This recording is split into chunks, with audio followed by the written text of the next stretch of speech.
मेरे प्रिय दर्शकों, मैं राजेश कुमार एक बार फिर आप सभी का हमारे YouTube चैनल ताजा खबर में स्वागत करता हूं। आगे बढ़ने से पहले मैं बस इतना कहना चाहता हूं कि अगर किसी ने इस चैनल को सब्सक्राइब नहीं किया है तो कृपया इस चैनल को सब्सक्राइब करें, कमेंट करें, इस वीडियो को लाइक करें और शेयर करें। भारत विरोधी एजेंडे और खालिस्तानी प्रोपेगेंडा के दम पर अपनी राजनीति चमकाने वाले कनाडा के प्रधानमंत्री जस्टिन ट्रूडो ने अपने पद से इस्तीफे का ऐलान कर दिया है। इसके साथ ही जस्टिन ट्रूडो के 9 साल के शासन का अंत होने जा रहा है। कहा जा रहा है कि जस्टिन ट्रूडो की जनता के बीच कम होती लोकप्रियता के कारण लिबरल पार्टी के भीतर से ही इस्तीफे का दबाव था। अब सवाल ये है कि ट्रूडो के बाद कनाडा का भविष्य किसके हाथ में होगा? कनाडा की कमान कौन संभालेगा? सबसे पहला नाम है डोमिनिक लेब्लांक। द ग्लोब की रिपोर्ट के मुताबिक जस्टिन ट्रूडो ने खुद कथित तौर पर कनाडा के वित्त मंत्री डोमिनिक लेब्लांक से चर्चा की है कि क्या वो अंतरिम नेता और प्रधानमंत्री की भूमिका निभाने के लिए तैयार हैं।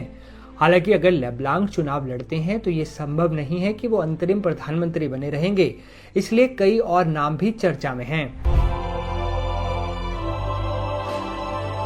यहाँ एक महत्वपूर्ण बात यह भी है कि कनाडा का अगला प्रधानमंत्री बनने की लिस्ट में एक भारतवंशी का नाम भी है।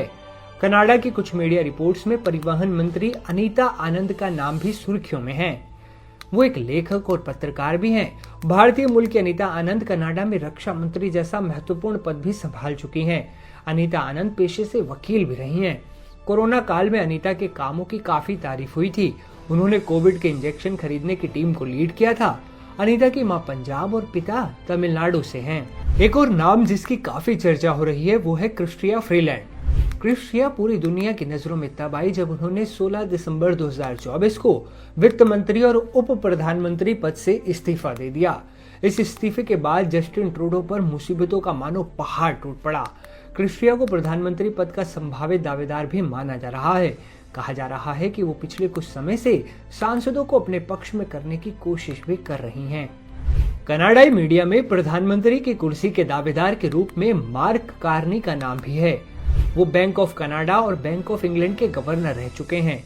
अब खबरें आ रही हैं कि मार्क कार्नी लिबरल पार्टी के नेता के पद के लिए चुनाव लड़ने पर विचार कर रहे हैं।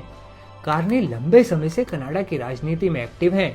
वो प्रधानमंत्री का पद हासिल करने में काफी रुचि भी रखते हैं। ट्रूडो ने खुद स्वीकार किया था कि वो कार्नी को अपनी टीम में शामिल करना चाहते हैं।